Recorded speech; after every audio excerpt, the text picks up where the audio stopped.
Welcome. Thank you for another episode of the Black Wealth Experience podcast. And I'm your host, Brian Arnold, and I have some special guests that we're going to have on today. I have my daughter, Martianna, and I have my son, Staphon. So I can't wait to talk to them and to you guys today as we get started. Want to just remind you that we are doing a Black Wealth Housing Summit. It's going to be on June 19th. It's going to be from 5:30 to 7:30. It is going to be at the Cross Purpose building, and they are on the corner of Colorado Boulevard and Martin Luther King. So if you're here in the Denver area and you've been here a while, there is an AME church that's been there forever on that corner. Well, Cross Purpose shares that same parking lot, so I'm sure you're familiar with the intersection. We need you to be there June 19th, 5:30, 7:30. Here's what we're going to do. We're going to put together a team of people because this is about home ownership. Because home ownership is the first building block to generational wealth. It's the first building block or stepping stone to personal wealth. It is how you start the ability to accumulate assets, accumulate equity, be able to turn little bits of money into bigger bits of money to make your dreams a reality. And so we're going to put together a real estate agent, a loan officer, a credit repair person, a financial advisor, an insurance agent. We talked yesterday about some appliance swaps for air quality and stuff. And so we want to put a team together of people to help you get a house. Now, you may be eligible for a house right now and don't even know it because there's a whole bunch of myths out there like you have to put 20% down. It might take 6 months. It might take a year. I don't know how long it's going to take, but we're going to put a plan. So when you walk out of there, not only is your belly going to be full because we're going to feed you dinner, but when you walk out of there, you're going to walk out of there with a plan. You're going to walk out of there with a plan of, not an in-depth, this is what I'm going to do tomorrow, the next day, and the next day, but a blueprint of a plan that we're going to meet with you often in order to get you into home ownership. Because here's what I've been saying at every single one of the meetings. Why are you guys laughing at me? All right. Sorry, I put in the chat. I was like, we got to rewind a little bit. Okay. What's for dinner?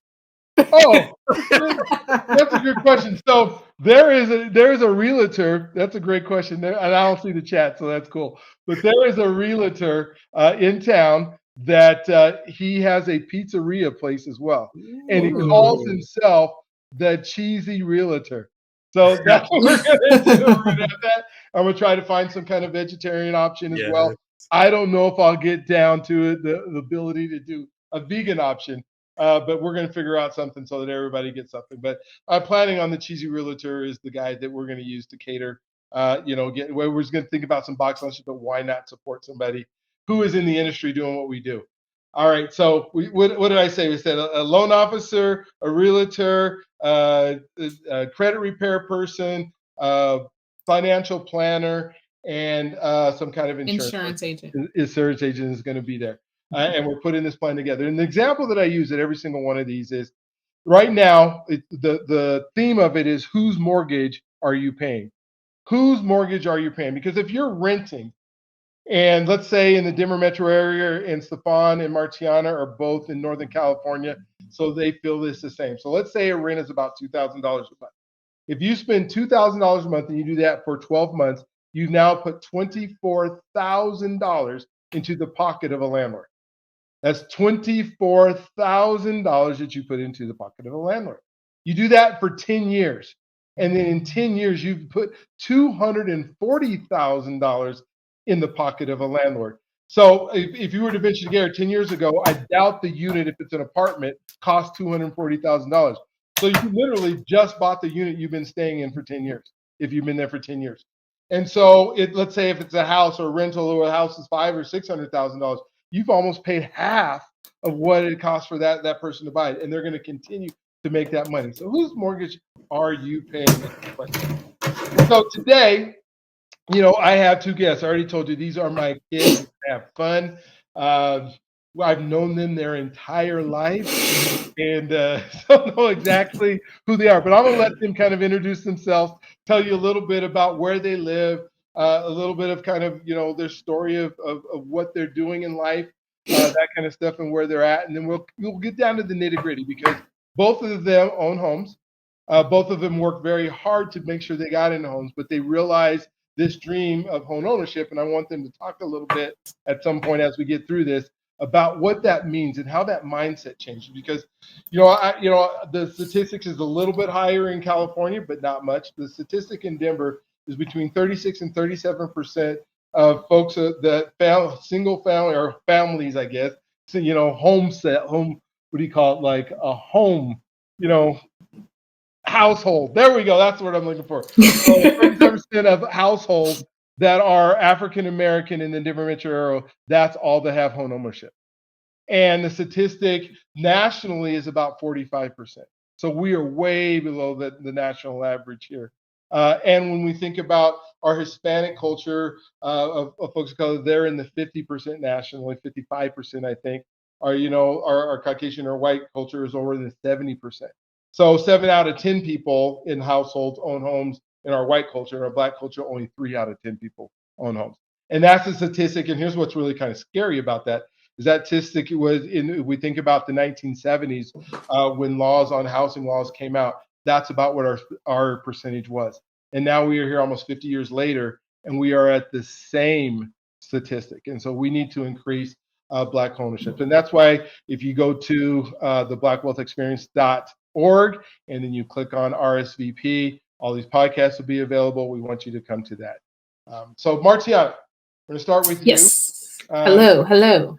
Tell us a little bit about Martianna and maybe your experience and where you're at with life right now. Okay. Well, hi everyone. I live in Northern California, as my dad said. So, one of the most expensive states when it comes to housing and rent and apartments. I think my brother and I were laughing when my dad said $2,000 for rent. Like that time is gone and past in California. If you find $2,000 for rent, you're like doing real well. So I have owned a home for the last 6 years. I bought my first home in 2017. I was 24 years old and I didn't know anybody my age that owned a home. I did not have the prettiest house on the block.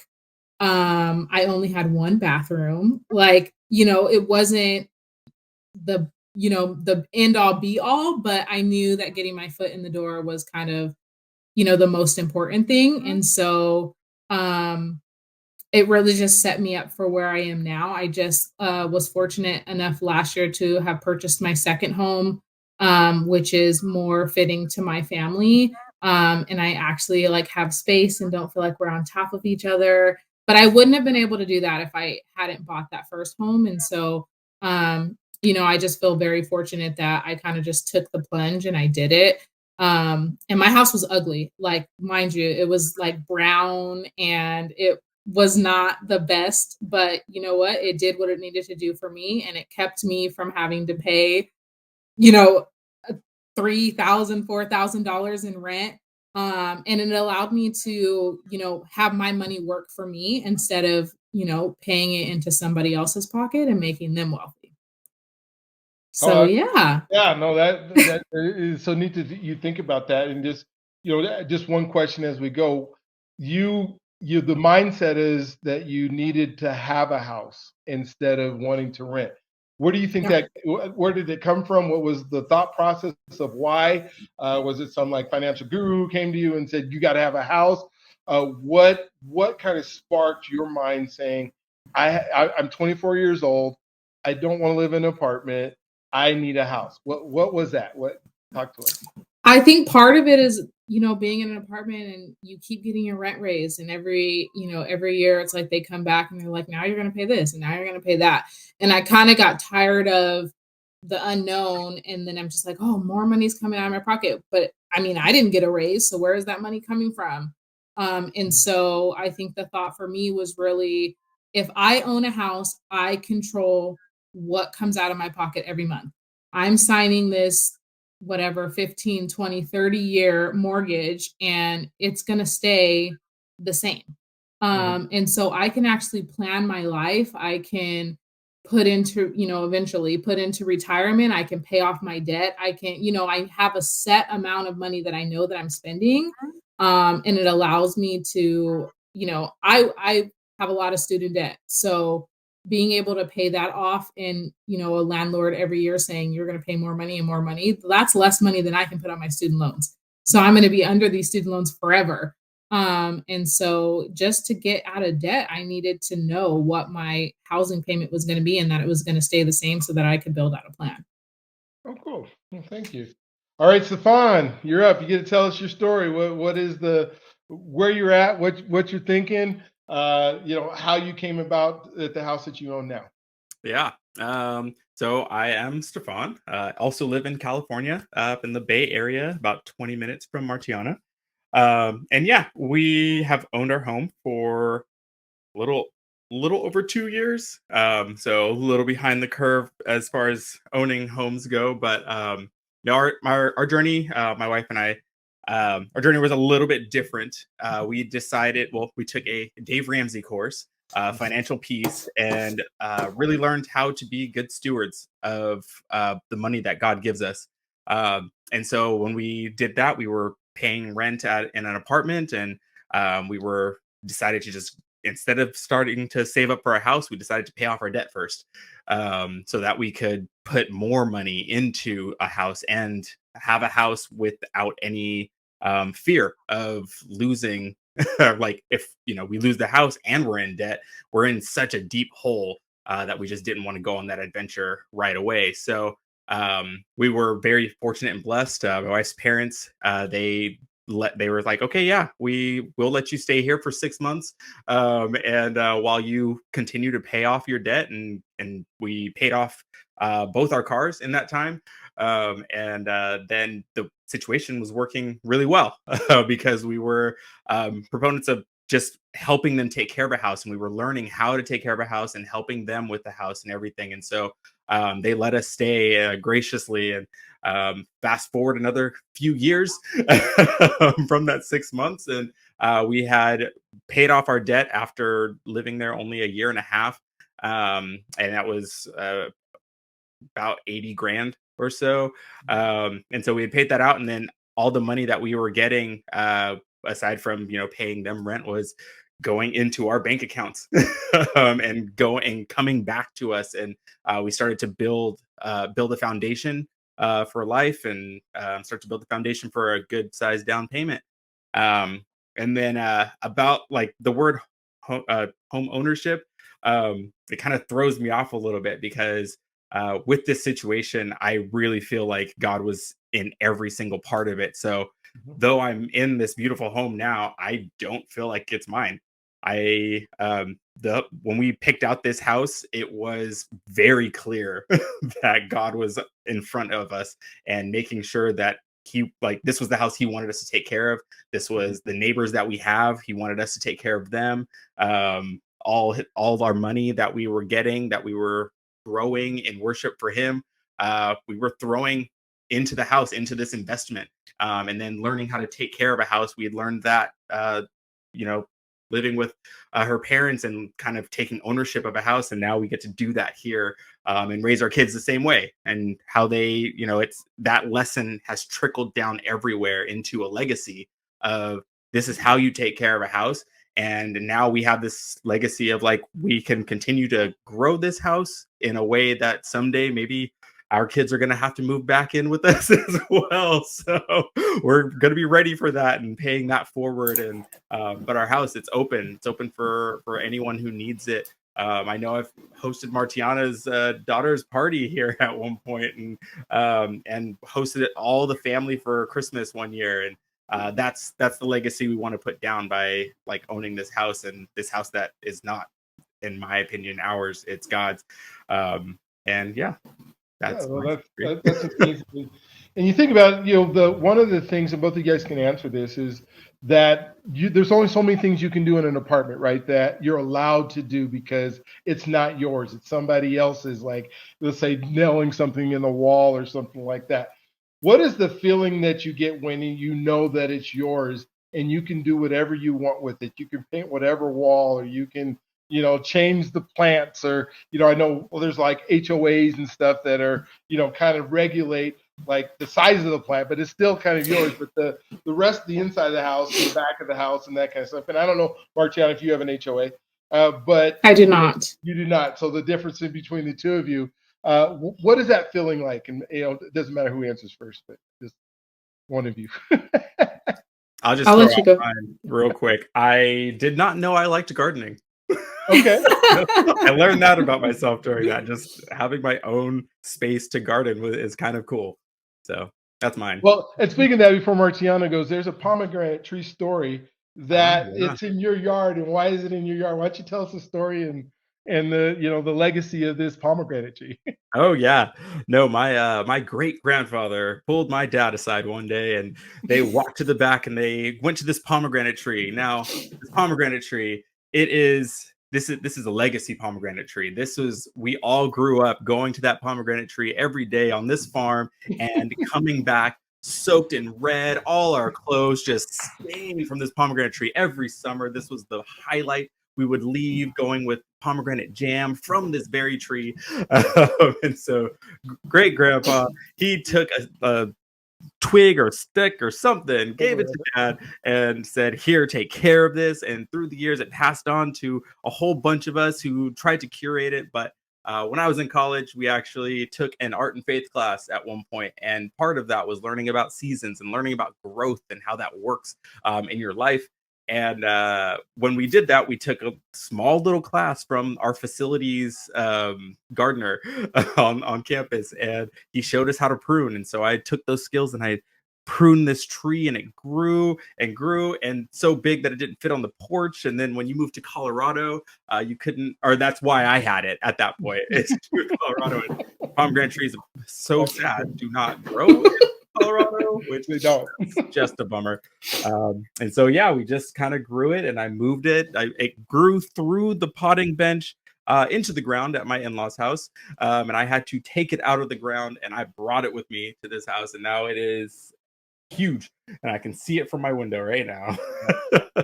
And the legacy continues because he Yes. broke off a branch and gave it to my husband, who is now growing it in a pot in my backyard. Oh my God. We got to give it to your sister again. So you guys have a sister who lives in Southern California. She also owns her home, and she's selling that home and buying her second home that she's getting ready to get into. And when I first gave it to her in California, she tried to kill it. So she didn't want to water it. She didn't do nothing. And then you guys were able to put it in, and we kind of snuck it into like a rose garden or something that had some amazing soil, and kind of hid it on the university campus for a while for it to grow. So this legacy tree, we talk about a family tree. We truly have this family tree. But what is so neat with the home ownership part of it is that because you own your home, you couldn't just put it in an apartment at the size that it is right now and just have it be on like the porch or anything. And I think, for the next 100 years, that's just probably going to be part of our family legacy and your kids' kids. And I can't say my kids' kids because my kids' kids are your kids. So, Marty, I will say, when the tree almost died with Mercedes, it was because it was at an apartment. It was like I didn't even have a porch. She had a porch, and that California sun, man, just killed it. Though we moved it into the shade. We got it all nice. But so, Martianna, on your feeling of being able to do whatever you want to do, what is that like, and how does that change your dreams and plans and things that you might want to do on your own property at some point? I mean, I think it's a game changer. Both my brother and I are very much creatives.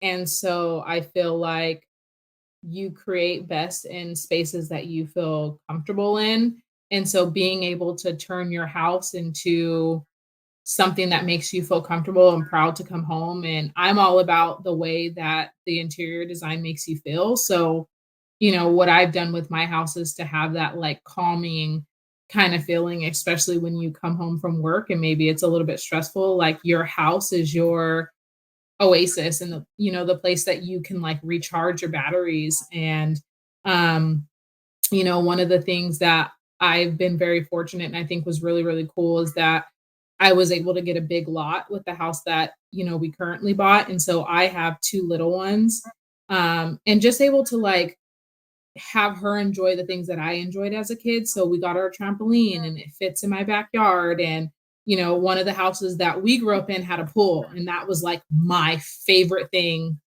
ever. And so I just had a pool contractor actually that came out today. So it's just like being able to do that type of stuff to my house that, I feel like I don't have to leave. I don't have to go out and spend money and, doing all this stuff outside the house where it's like, people can gather here and, I can host family here and we can have a good time when we're here. That's really important to me, and building those memories for my kids. And that they love growing up and they have their space and they can decorate their rooms however they want, whatever, season of their life that they're going through. And, if my daughter wants to paint her walls pink, she can paint her walls pink or whatever it is, let their personality and their creativity come out too.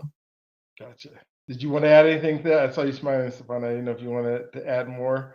Right. Oh, I clearly Yeah. Make the space how you want. I got cartoons everywhere. I mean, Gotcha. An animation studio, so Staphon works for Pixar. We'll probably never leave that area. It is an amazing job, and I know you love it. One of the things that you brought up, Staphon, is legacy. And we talk about, generational wealth and the ability that a home is one of those stepping stones into generational wealth. And so when we think about what those next steps look like, for some people, I talk about my sister a lot where, she lives in an area here in Colorado that's a really nice off of a lake, and it's $1 million home that she lives in, but she didn't start in $1 million home. And so when people look at her and go, well, yeah, your sister's doing it so well, but she made these smart decisions of the first house she got was probably kind of like the one Martianna got, where it was, this was a stepping stone, and she's now on her fourth or fifth house. And so when you think of, okay, this house is worth $1 million or it's sold for $1 million, that doesn't mean my sister paid $1 million, for that, yeah, she paid $1 million for that house, but she didn't get $1 million loan for that house. And Right. There's where the big difference comes in is, you think $1 million loan is going to be at $4,000 or $5,000, $6,000 a month. But if you do these stepping stones where you create equity, and then now you sell that house, now you have this much more money to put down on the next house. And I know where you guys are at, the homes are north of $500,000-$600,000, but because you're smart with your money, you're able to put the money down, you're paying probably the same as like somebody who's, starting out on a home now on these bigger homes and these bigger investments. And so for some people, they do this stepping stone. For other people, it's this investment track where we start looking at how do we create family legacy with investment properties or rental properties or other properties. And we'd really just kind of love to hear your thoughts. You guys are in your 30s. I know, Staphon, you said, I'm kind of further behind the 8 ball. But when we think of, the average African American who's buying a home is older than you are. is trying that are, I did that a podcast with Median last time, and she's a grandma, and she literally got her first house last week. So what are those legacy thoughts that you guys have, or those legacy things that you guys are thinking about moving into the future with? I think it starts, like you said, with the mindset. And I think we grew up where it wasn't like the thought of having a home was unachievable. And so I think that's the first cycle that we as people of color need to break in our own children. Like, it's possible. You can do it. Like, we have this low percentage of, Black homeowners because people think that it's just not possible. Nobody has ever taught them. They just don't know. It's like about the education. But I think that when you think about building generational wealth, like, I would love to be able to take equity out of this house at some point and get a vacation home that either is a short-term or long-term rental, and start kind of building that way. Like, I think somebody told me a couple years ago that the most secure investment that you could have is real estate. Mm-hmm. And it's one of the only things that you can guarantee will make you money no matter what, where stocks and everything are going to go up and down. Like, right now we might have high interest rates and low house prices, but they're going to go back up. Like, everyone always needs a home. This is an industry that is never going anywhere. And so when I think about being able to leave stuff to my kids, like I would love to leave them 5 or 6, properties that they can do whatever they want with, whether that's short-term, long-term rentals, vacations, whatever they want to do. But it helps secure them financially as well. Mhm. Cool. Mhm. Spawn, what are your thoughts on legacy and what comes next, and Yeah. as you're planning? Yeah. No, mine is one, like Martianna said, it's a mental legacy. The first one would be taking care of what God has given you. And Mhm. so just instilling in the girls, like right when we walked in this house, like this is our house. We need to take care of it. Like we are the stewards of this house. We're not gonna kick holes in walls. We're not gonna slam doors. We're going to take care of this house, and we're all gonna do our part. I remember growing up and mowing the lawn all the time Mhm. and edging the lawn, and allowance was like that was a generous thing. Like my friends who would just they barely mowed the lawn, they didn't edge, they didn't sweep, they just got it mowed, and then would get like double the amount that I was getting. Yeah. But looking at that now, it instilled in me like our HOA mows our lawn for us in the front yard, and I'll go outside and I'm like, this is garbage. What do you? I have my You own didn't weed do a whacker good and I job. edge my Yeah. own lawn, and everyone's like, the HOA does that. And I'm like, they don't. Wow. That's I not love good it. enough quality. We're I gonna fix love it. this. I So love it. learning how to take care of things, and I think if you don't own the place that you live, I think it's easy to lose track of that, to just let things go, and like the landlord can worry about this, especially if you don't like your landlord. Like Mhm. why would you, if you don't like your landlord and you're renting from them, like why would you take care of anything that they give you? Mhm. And so that's kind of a big thing for me. And then learning how to, at a young age, how to you know take care of money, Mhm. and to know what money is real money is yours. We went on I took the girls, we have garage sales in our neighborhood, and I gave the girls $3 each. And I was like, all right, we're gonna go around, you get $3. This is not credit. This is, I'm giving you $3, and once you spend it, it's gone. You don't get anything else. And they used it well. They spent their first dollar within on the first house. Mhm. But they learned very quickly that they only have $2 left, and they kept going. And at the end, like Zoe convinced Clark to loan her $1, and they could share this investment, which was a weeding tent. But they learned that, and so there's certain things like that where I want to instill in them, like what you have is what you have, and you need to take care of what you have, and don't ask for more. Like you have so much Yeah. already. So yeah. Yeah. It seems that the mindset seems to change so much when home ownership is involved on what's possible and what dreams Mhm. are possible. I can remember your brother had said to me one time, he was looking for a job when he's in high school, and he was saying, that he wanted to get a car or whatever because he found a job, and he's like, well, how am I going to get to my job? And I said, well, you can, there's a bus stop that's down there, and you can take the bus. And that I think of now, it's funny because it's that mindset of, this is what I'm supposed to do. And he said, well, Dad, well, people who have houses like this don't take the bus. And I said, well, you don't have a house like this, I do. You know? So you're okay too. But at the same time, that's the mindset that, and I'm not saying there's anything wrong with taking the bus, because there's a lot of people who own houses, and depending on where you live and what your commute is and how you get there, whether you're East Coast, West, I'm not saying, but the mindset is that my house is my wealth. My house is what drives that legacy. Mhm. And if I have this, then I don't have to have some of the other things that I have to go through. And I talk about this a lot where I drive by apartment complexes here, and I'm sure it's prevalent there, where I see Land Rovers and Mercedes and BMWs and Audis and eighty to $100,000 cars. And here they're shoveling, they're wiping off their snow because they're in carports or they're Mhm. outside, and they can't live in this car, in this depreciating asset that isn't making them any money. And yet, they're going, I got to spend this much, and they're not owning a home. And in many cases, it's because they believe they can't. You know, there's this myth in our community that you have to put 20% down in order to get a house. But we have so many different programs that allow people to get in. There's things like you said with the Dave Ramsey program where we learn how to save. You know, but to me it's like let's get you into a home now. And that's why we're doing this summit on the June 19th, is because we want to have that plan for you, that specific plan for you that gets you to a house sooner or later. You know, I have this conversation about interest rates all the time. And, you know, well, I got to wait for the interest rates to lower. Maybe you guys can answer some of this. But, you know, the first house that I bought, I was at 11.5%. And so oh my goodness, that's what it was. And so, but right now, let's say the interest rate is 6.5 or 7. And we say, okay, we're getting you into a house right now with the interest rate.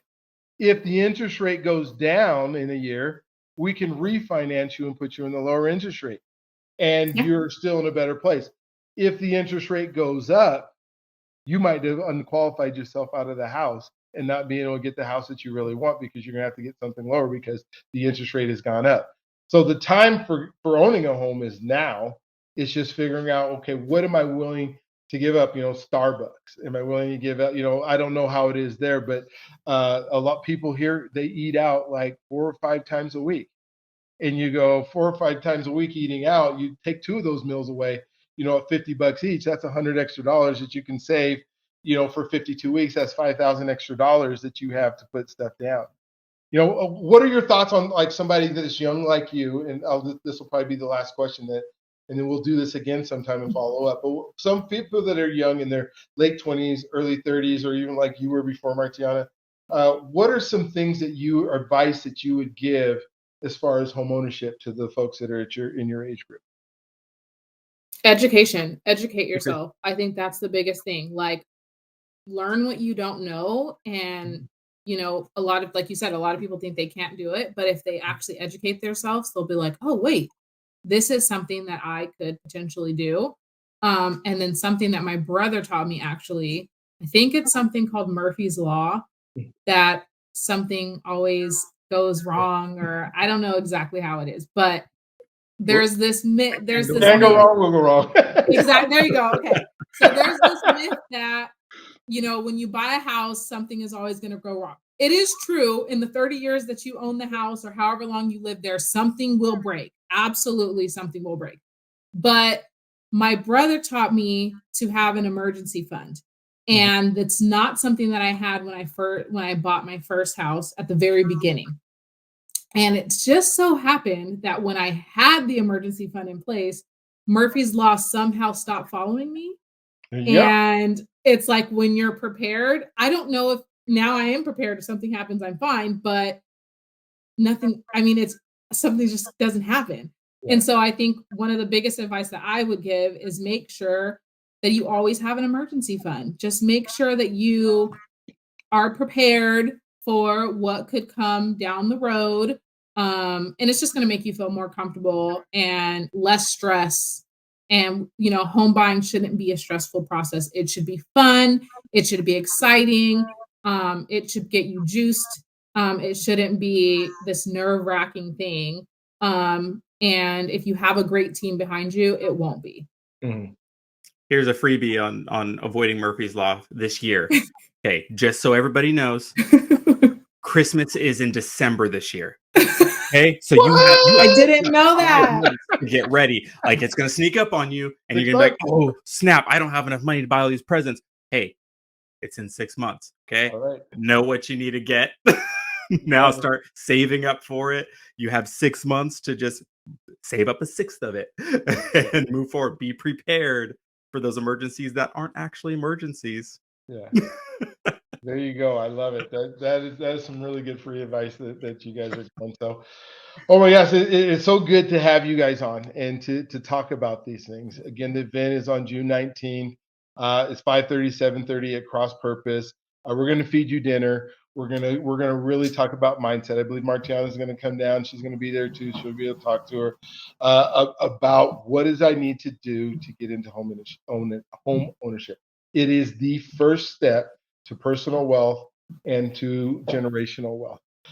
Any leaving parting thoughts for either of you that you would make sure that you want somebody to know before we get out of here?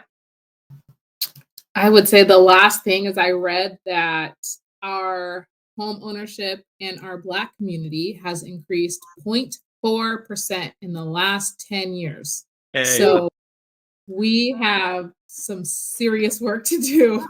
We, I want to see as many Black people in homes as possible. Like, we're here to support whatever, questions anyone has, or you can do it. Like, it's absolutely 1,000% possible. We deserve it. And, let's make it happen. All right. Fun. And on the coattails of educate yourself, you don't have to pay an astronomical amount of money and get yourself in debt to educate yourself. There's resources all over the place. So educate yourself, but do it smartly. All right. Yeah. Well, thank you. Remember, the theme here is whose mortgage are you paying? Because if you're not paying your mortgage, you're paying somebody else's. And so make sure you get down to the housing summit. If this is over and the housing summit's over, we're going to have more. We're going to have many, for the whole year, we're going to be doing these podcasts. So just continue to plug in, and we'll look forward to talking to you on the next one. Well, thank you for tuning into our podcast today. It has been a fantastic opportunity for us to show you exactly what we're trying to do in the community. And that is to help people to make sure that they have the ability to realize home ownership. And so my name is Brian Arnold. I am a lender. I'm with City First Financial. And so if you have questions, I'm not doing this podcast so that we can, rush all the business over to City First Financial. I'm doing this podcast so that we can make sure that you are taken care of, that you have a real estate agent, that you have a loan officer, that you have a credit repair person, that you have an insurance person, that you have a financial advisor, all working with you towards making your home ownership realization happen.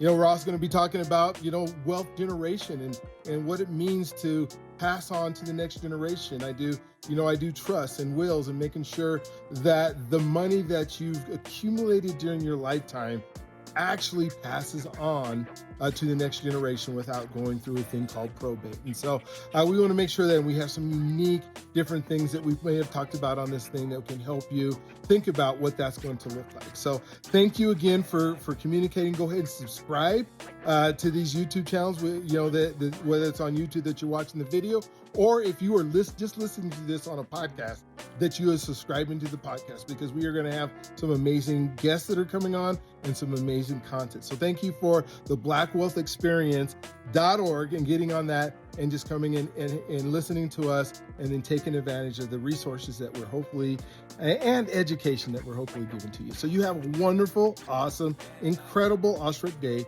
You are God's greatest gift, and I want to make sure that you know that. Talk with you guys soon.